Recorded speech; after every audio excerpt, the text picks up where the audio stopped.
ನಮಸ್ಕಾರ. ಅವನಿ designs and ಕ್ರಿಯೇಷನ್ಸ್ಗೆ ಸ್ವಾಗತ friends. ನಾವು ಯೂಸ್ ಮಾಡಿ ಬಿಟ್ಟಂತಹ ವೇಸ್ಟ್ ಟವಲ್ ಯೂಸ್ ಮಾಡಿಕೊಂಡು ಹಾಗೆ ಒಂದಷ್ಟು ಕಟ್ ಪೀಸು ಡ್ರೆಸ್ಸನ್ನು ಹೊಲಿದು ಉಳಿದಂತಹ ಬಟ್ಟೆಗಳನ್ನು ಯೂಸ್ ಮಾಡಿಕೊಂಡು ಇವತ್ತೊಂದು ಸೂಪರಾದ ಮ್ಯಾಟನ್ನು ಮಾಡೋಣ ಬನ್ನಿ.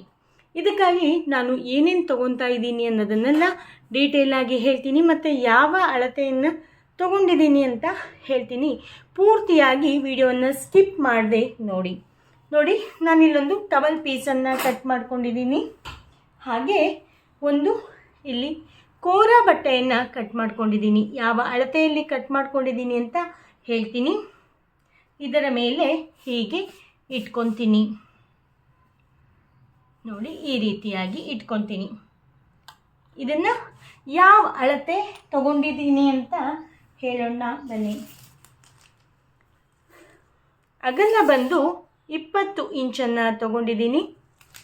ಹಾಗೆ ಉದ್ದ ಬಂದು 14 ಇಂಚನ್ನು ತೊಗೊಂಡಿದ್ದೀನಿ. ಕಾಣಿಸ್ತಾ ಇದೆ ಅಲ್ಲ? ಈಗ ನಾನು ಟವಲಿನ ಮೇಲೆ ಈ ಬಟ್ಟೆಯನ್ನು ಇಟ್ಕೊಂಡಿದ್ದೀನಿ. ಈಗ ಏನು ಮಾಡಬೇಕಪ್ಪ ಅಂತಂದರೆ ಒಂದು ಸ್ಟಿಚ್ಚನ್ನು ಹಾಕ್ಕೊಂಡು ತಗೊಂಡು ಬರಬೇಕು. ಯಾವ ರೀತಿ ಸ್ಟಿಚ್ಚನ್ನು ಹಾಕಬೇಕು? ಈ ರೀತಿ ಎಡ್ಜಲ್ಲಿ ಈ ಬಟ್ಟೆ ನಾವು ನೆಕ್ಸ್ಟ್ ಸ್ಟಿಚ್ ಮಾಡಬೇಕಾದ್ರೆ, ಮ್ಯಾಟನ್ನು ಸ್ಟಿಚ್ ಮಾಡಬೇಕಾದ್ರೆ ಎಲ್ಲೂ ಕೂಡ ಆ ಕಡೆ ಈ ಕಡೆ ಆಗಬಾರ್ದು ಅಂತ ಈ ಬೇಸನ್ನು ನಾವು ಫಸ್ಟು ಸ್ಟಿಚ್ ಮಾಡ್ಕೊತೀವಿ.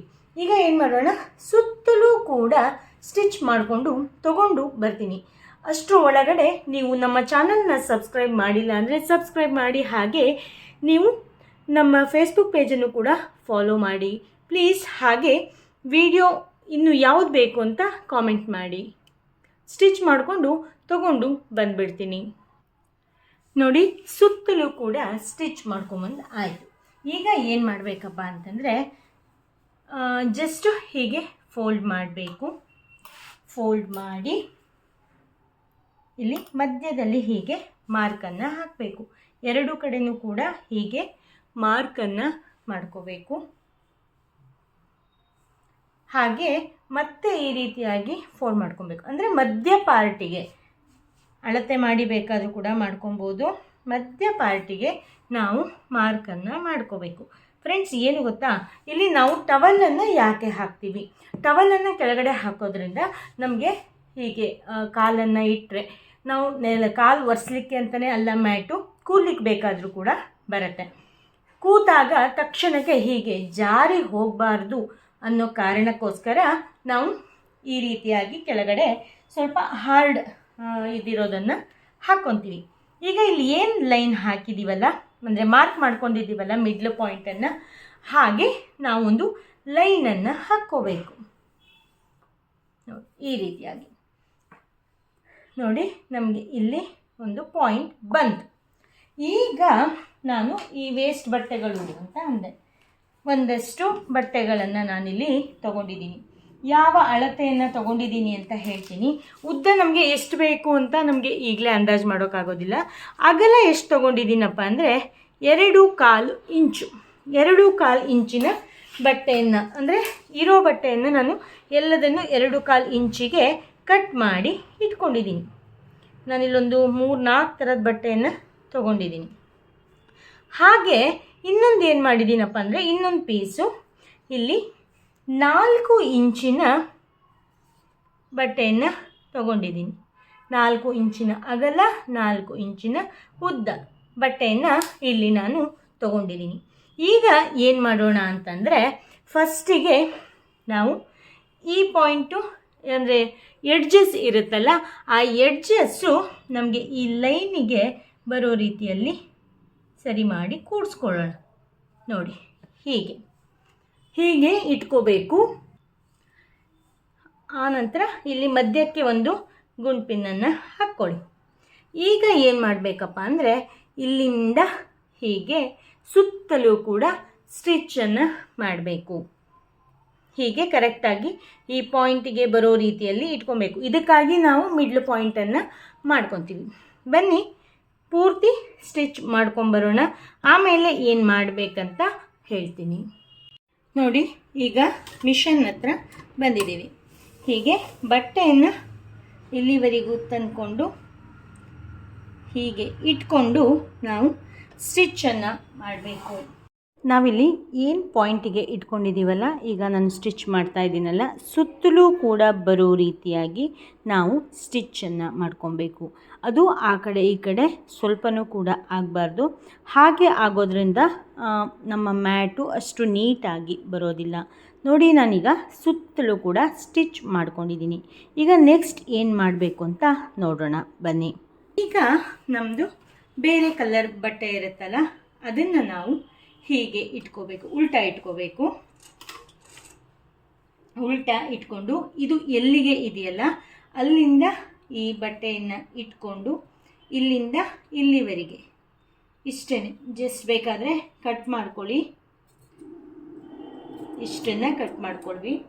ಕಟ್ ಮಾಡ್ಕೊಳ್ದೆ ಸ್ಟಿಚ್ ಮಾಡಿಕೊಂಡ್ರೂ ಕೂಡ ನಡೆಯುತ್ತೆ. ನಾನು ಈಗ ನಿಮಗೆ ಗೊತ್ತಾಗಲಿ ಅನ್ನೋದಕ್ಕೆ ಕಟ್ ಮಾಡ್ಕೊಂಡಿದ್ದೀನಿ ಅಷ್ಟೇ. ಈಗ ಇಲ್ಲಿಂದ ಇಲ್ಲಿಗೆ ಸ್ಟಿಚ್ಚನ್ನು ಮಾಡ್ಕೊತೀನಿ.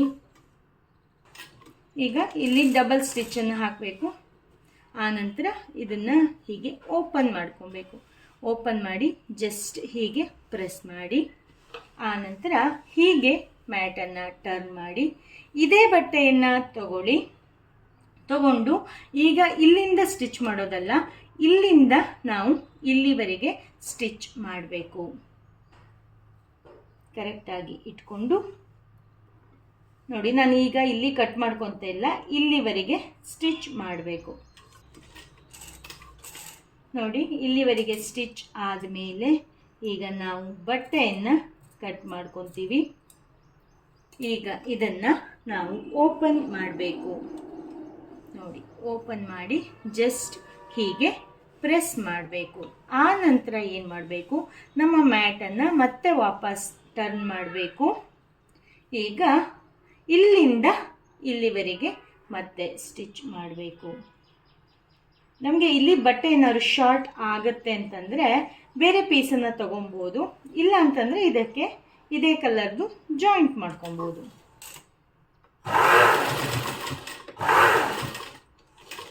ಎಕ್ಸ್ಟ್ರಾ ಇರೋದನ್ನು ಕೊನೆಗೆ ಕಟ್ ಮಾಡ್ತಿಟ್ಕೊಳ್ಳೋಣ. ನೋಡಿ, ಈ ರೀತಿ ಸ್ಟಿಚ್ ಆದಮೇಲೆ ಹೀಗೆ ಓಪನ್ ಮಾಡಬೇಕು, ಮತ್ತು ಈ ರೀತಿ ಪ್ರೆಸ್ ಮಾಡಬೇಕು. ನಾನು ಇದೊಂದು ಸ್ಟೆಪ್ಪನ್ನು ತೋರಿಸ್ತೀನಿ, ಆಮೇಲೆ ನೆಕ್ಸ್ಟ್ ಸ್ಟೆಪ್ಪೆಲ್ಲ ನಾನು ಸ್ಟಿಚ್ ಮಾಡ್ಕೊಂಡು ತೊಗೊಂಡು ಬರ್ತೀನಿ. ಆವಾಗ ನಿಮಗೊಂದು ಐಡಿಯಾ ಬಂದುಬಿಡತ್ತೆ. ಈಗ ನಾವು ಇಲ್ಲಿಂದ ಈ ಬಟ್ಟೆಯ ತುದಿವರೆಗೂ ಕೂಡ ಇಟ್ಕೊಂಡು ಸ್ಟಿಚ್ ಮಾಡಬೇಕು. ಹೀಗೆ ಇಟ್ಕೊಂಡು ನಾವಿಲ್ಲೇನು ದಾರ ಕಟ್ ಮಾಡ್ಕೊಳ್ಳೇಬೇಕು ಅಂತ ಏನಿಲ್ಲ, ಬಟ್ ಬಟ್ಟೆ ಮಾತ್ರ ಹೀಗೆ ಸ್ಟಿಫ್ ಆಗಿ ಕರೆಕ್ಟಾಗಿ ಇರಬೇಕು. ನೋಡಿ, ಹೀಗೆ ನೋಡಿ, ಇಷ್ಟು ಆದ ನಂತರ ಇದನ್ನು ಕೂಡ ಪ್ರೆಸ್ ಮಾಡ್ಕೊತೀನಿ. ಈಗ ಎಕ್ಸ್ಟ್ರಾ ಬಟ್ಟೆಯನ್ನು ಕಟ್ ಮಾಡಿಕೊಂಡು ತೆಕ್ಕೊಬಿಡಬೇಕು. ಒಂಚೂರು ವ್ಯತ್ಯಾಸ ಆದರೆ ಪ್ರಾಬ್ಲಮ್ ಏನಿಲ್ಲ, ಅದು ನೆಕ್ಸ್ಟ್ ಸ್ಟಿಚ್ಚಲ್ಲಿ ಒಳಗಡೆ ಹಾಕ್ಕೊಂಡ್ರೆ ಆಯಿತು. ಈಗ ನಾನು ನೆಕ್ಸ್ಟು ಬ್ಲ್ಯಾಕ್ ಕಲರ್ ಬಟ್ಟೆಯನ್ನು ತೊಗೊತಾ ಇದ್ದೀನಿ. ಸೇಮ್ ಪ್ರೊಸೀಜರ್ ಮಾಡಬೇಕು.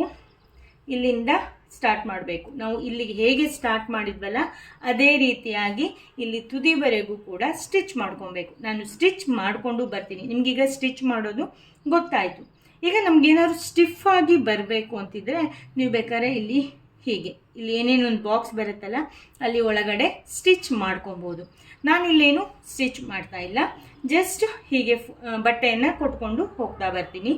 ಎಂಡ್ ಇಲ್ಲಿ ತುದಿವರೆಗೆ ಬಂದಮೇಲೆ ಏನು ಮಾಡಬೇಕು, ಹೇಗೆ ಮಾಡಬೇಕು ಅನ್ನೋದನ್ನು ತೋರಿಸ್ತೀನಿ. ನೋಡಿ, ಇಲ್ಲಿವರೆಗೆ ಸ್ಟಿಚ್ ಮಾಡಿ ಆಯಿತು. ಇನ್ನು ಈ ರೀತಿಯಾಗಿ ಉಳ್ಕೊಳ್ಳುತ್ತೆ. ಇವಾಗ ಏನು ಮಾಡಬೇಕಪ್ಪ ಅಂದರೆ ಜಸ್ಟು ಸೇಮ್ ಪ್ರೊಸೀಜರು, ಜಸ್ಟ್ ಹೀಗೆ ಪ್ರೆಸ್ ಮಾಡಿ ಅದನ್ನು ಇಲ್ಲಿಗೆ ನಮ್ಮದು ಮ್ಯಾಟ್ ಎಲ್ಲಿಗೆ ಎಂಡ್ ಆಗುತ್ತಲ್ಲ ಅಲ್ಲಿಗೆ ಇಟ್ಕೊಬೇಕು. ಅಲ್ಲಿಂದ ಈ ಕಡೆ ಮ್ಯಾಟ್ ಎಲ್ಲಿ ಎಂಡ್ ಆಗುತ್ತಲ್ಲ ಅಲ್ಲಿಂದ ಅಲ್ಲಿಗೆ ಸ್ಟಿಚ್ಚನ್ನು ಮಾಡಬೇಕು. ಹೀಗೆ ಇಲ್ಲಿ ತುದಿವರೆಗೂ ಮಾಡಿ ತೋರಿಸ್ತೀನಿ. ಈಗ ಹೀಗೆ ಇಟ್ಕೊಂಡು ಇಲ್ಲಿಂದ ಸ್ಟಿಚ್ಚನ್ನು ಮಾಡಬೇಕು.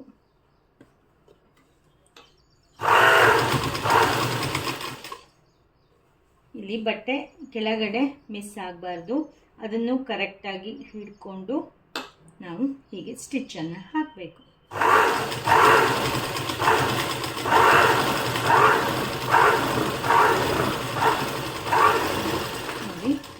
ಹೀಗೆ ಹಾಕಿ ಇಲ್ಲಿ ಎಕ್ಸ್ಟ್ರಾ ಬಟ್ಟೆ ಏನಿದೆಯಲ್ಲ ಅದನ್ನು ಈ ರೀತಿಯಾಗಿ ಓಪನ್ ಮಾಡಿಕೊಂಡು ಹೀಗೆ ಕಟ್ ಮಾಡ್ಕೊಳ್ಳಿ.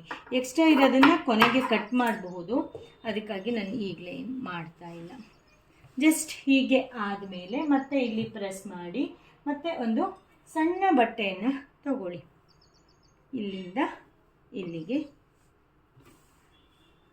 ಹಿಡ್ಕೊಂಡು ಸ್ಟಿಚ್ ಮಾಡ್ಕೊಳ್ತೀನಿ.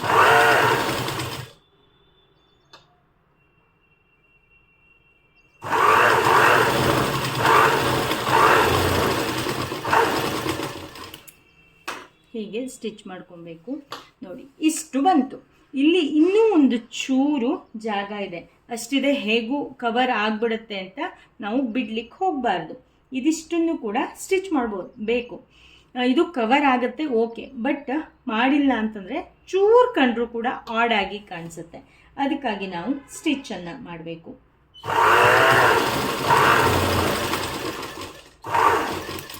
ನೋಡಿ ಈ ರೀತಿಯಾಗಿ ಬರುತ್ತೆ. ಇಲ್ಲಿ ಎಕ್ಸ್ಟ್ರಾ ಏನಿದೆ ಬಟ್ಟೆ ಅದನ್ನು ಕಟ್ ಮಾಡ್ಕೊಬೇಕು.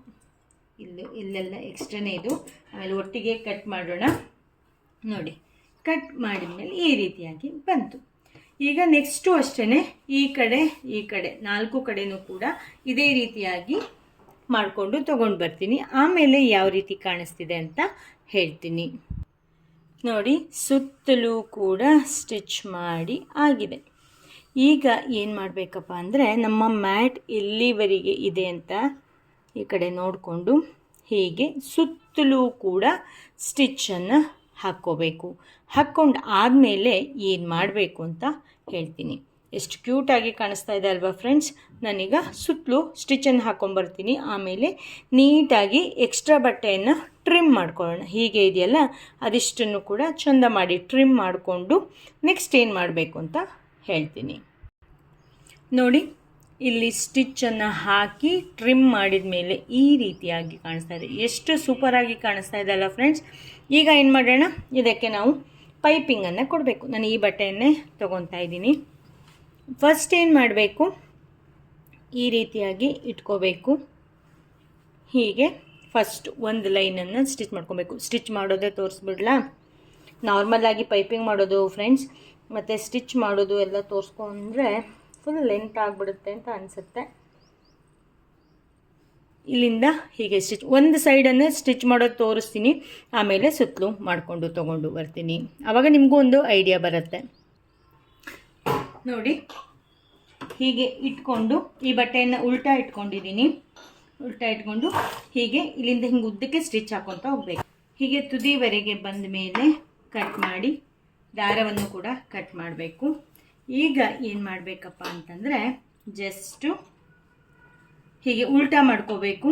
ಈ ಬಟ್ಟೆಯನ್ನು ಒಂದ್ಸರಿ ಹೀಗೆ ಫೋಲ್ಡ್ ಮಾಡಿ ಮತ್ತು ಹೀಗೆ ಇಟ್ಟು ಇಲ್ಲಿ ಕರೆಕ್ಟಾಗಿ ಈ ಸ್ಟಿಚ್ಚಿನ ಮೇಲೇ ಬರೋ ರೀತಿಯಲ್ಲಿ ಸ್ಟಿಚ್ ಮಾಡಬೇಕು. ಸುತ್ತಲೂ ಕೂಡ ನಾವು ಇದೇ ರೀತಿಯಾಗಿ ಮಾಡಿಕೊಂಡು ಹೋಗ್ತೀವಿ. ನೀಟಾಗಿ ಚೆನ್ನಾಗೇ ಬರುತ್ತೆ. ಈಗ ಪೈಪಿಂಗ್ ಕೊಡೋದು ಗೊತ್ತಾಯ್ತಲ್ವಾ ಫ್ರೆಂಡ್ಸ್? ಸುತ್ತಲೂ ಕೂಡ ಕೊಟ್ಕೊಂಡು ತಗೊಂಡು ಬರ್ತೀನಿ. ನೋಡಿ ಪೂರ್ತಿಯಾಗಿ ಸ್ಟಿಚ್ ಮಾಡಿಕೊಂಡು ಬಂದಿದ್ದೀನಿ. ಇಲ್ಲಿ ಒಂದು ಕಲರು ಮತ್ತು ಇಲ್ಲಿ ಒಂದು ಕಲರು. ಈ ಕಲರನ್ನು ಈ ಸೈಡಲ್ಲಿ ಪೈಪಿಂಗನ್ನು ಕೊಟ್ಟಿದ್ದೀನಿ. ಇಲ್ಲಿ ಈ ಕಲರನ್ನು ಈ ಉದ್ದುದ್ದ ಸೈಡಲ್ಲಿ ಕೊಟ್ಟಿದ್ದೀನಿ. ಅದು ನಿಮಗೆ ಹೇಗೆ ಬೇಕೋ ಹಾಗೆ ಮಾಡ್ಕೊಬೋದು. ನೋಡಿ ಎಷ್ಟು ಸಖತ್ತಾಗಿ ಬಂದಿದೆ ಅಂತ, ಎಷ್ಟು ಬೇಗನೆ ಎಷ್ಟು ಚೆನ್ನಾಗಿ ಮಾಡ್ಬೋದು ಅಂತ ಇನ್ ಡೀಟೇಲ್ ಆಗಿ ವಿಡಿಯೋವನ್ನು ಮಾಡಿ ತೋರಿಸಿದ್ದೀನಿ. ನೀವಿನ್ನೂ ನಮ್ಮ ಚಾನಲ್ನ ಸಬ್ಸ್ಕ್ರೈಬ್ ಆಗದೇ ಇದ್ದರೆ ಪ್ಲೀಸ್ ಸಬ್ಸ್ಕ್ರೈಬ್ ಮಾಡಿ ಫ್ರೆಂಡ್ಸ್. ಹಾಗೆ ನೆಕ್ಸ್ಟ್ ನಿಮಗೆ ಯಾವ ರೀತಿಯ ವಿಡಿಯೋ ಬೇಕು, ಯಾವ ರೀತಿ ಮ್ಯಾಟ್ ಬೇಕು ಅಂತ ಕಾಮೆಂಟ್ ಮಾಡಲಿಕ್ಕೆ ಮರಿಬೇಡಿ. ನಿಮಗೆ ಈ ವಿಡಿಯೋ ಇಷ್ಟ ಆಯಿತು ಅಂತ ಅಂದ್ಕೊತೀನಿ. ಇಷ್ಟ ಆದರೆ ಲೈಕ್ ಮಾಡಿ, ಶೇರ್ ಮಾಡಿ, ಕಾಮೆಂಟ್ ಮಾಡಿ. ಹಾಗೆ ನಮ್ಮ ಫೇಸ್ಬುಕ್ ಪೇಜನ್ನು ಕೂಡ ಫಾಲೋ ಮಾಡಿ ಅಂತ ಹೇಳ್ತಾ ಇವತ್ತಿನ ವಿಡಿಯೋನ ಇಲ್ಲಿಗೆ ಮುಗಿಸ್ತೀನಿ. ನೆಕ್ಸ್ಟ್ ಅಪ್ಡೇಟಲ್ಲಿ ಹೊಸ ವಿಡಿಯೋದೊಂದಿಗೆ ಮತ್ತೆ ಸಿಗ್ತೀನಿ. ಅಲ್ಲಿವರೆಗೂ ಕೂಡ thank you, bye, take care, ಶುಭ ದಿನ. ವಿಡಿಯೋ ನೋಡಿದ್ದಕ್ಕಾಗಿ ಧನ್ಯವಾದಗಳು. ನೆಕ್ಸ್ಟ್ ಅಪ್ಡೇಟಿಗಾಗಿ ಕಾಯ್ತಾ ಇರಿ. Thank you, bye, take care, ಶುಭ ದಿನ.